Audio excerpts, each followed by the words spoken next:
Hi friends, welcome back to my YouTube channel Sajal birds lover.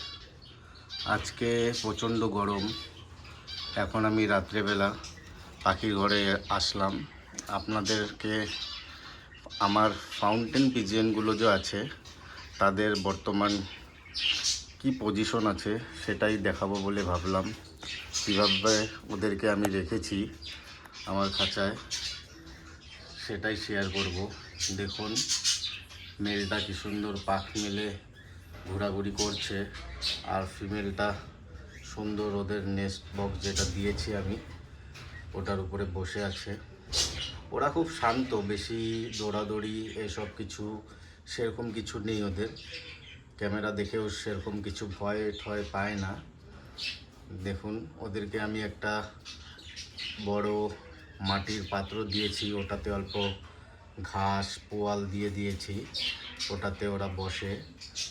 Male female বোধ দুজনেই বসে।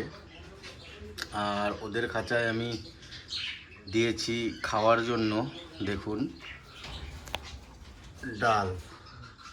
ওদেরকে দিয়েছি আমি মসুর ডাল প্লাস গোটা মুগ ডাল, মুগ ডাল।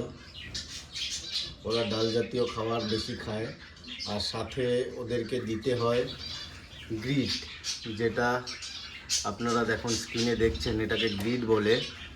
এটা হলো ইট, বালু, পাথর, তারপর আপনাদের আজওয়াইন গুঁড়া, হলুদ গুঁড়া এসব মিশানো আছে। গ্রিট যদি না দেওয়া হয় ওদেরকে, তাহলে ওরা খাবার খেতে খেতে অনেকটা অসুস্থ হয়ে যাবে। ওরা খালি খাবার যদি ওদেরকে খেতে দিতে থাকা হয়, তাহলে ওরা ডাইজেস্ট সিস্টেম যেটা আছে ওদের, ওটাতে অল্প প্রবলেম হবে।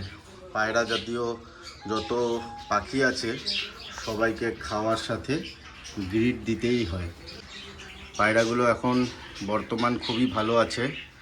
আর সাথে ওদেরকে আমি জল দেই। জল এটা নর্মাল খালি জল নেই, এটাতে ভিটামিন কোনো দিন মিলিয়ে দেই, ভিটামিনের ওষুধ, কোনো দিন ওদের লিভারের ওষুধ দেই। তো যতটুকু আমি পারি আমার অভিজ্ঞতা হিসাবে অতটুকুই দেওয়ার চেষ্টা করি। বাকি আপনাদের আমার এই জোড়া পায়রাটা দেখে কেমন লাগে অবশ্যই কমেন্ট করে বলবেন। আর বাকিটা আপনাদের জানাচ্ছি পরের ভিডিওয়ে, ওদের যত কিছু আপডেট আসে। ততক্ষণের জন্য সবাই ভালো থাকবেন, সুস্থ থাকবেন। আর আমার ভিডিও যদি দেখে ভালো লাগে আমার চ্যানেলটাকে লাইক শেয়ার করে পাশে থাকবেন। ধন্যবাদ, শুভরাত্রি।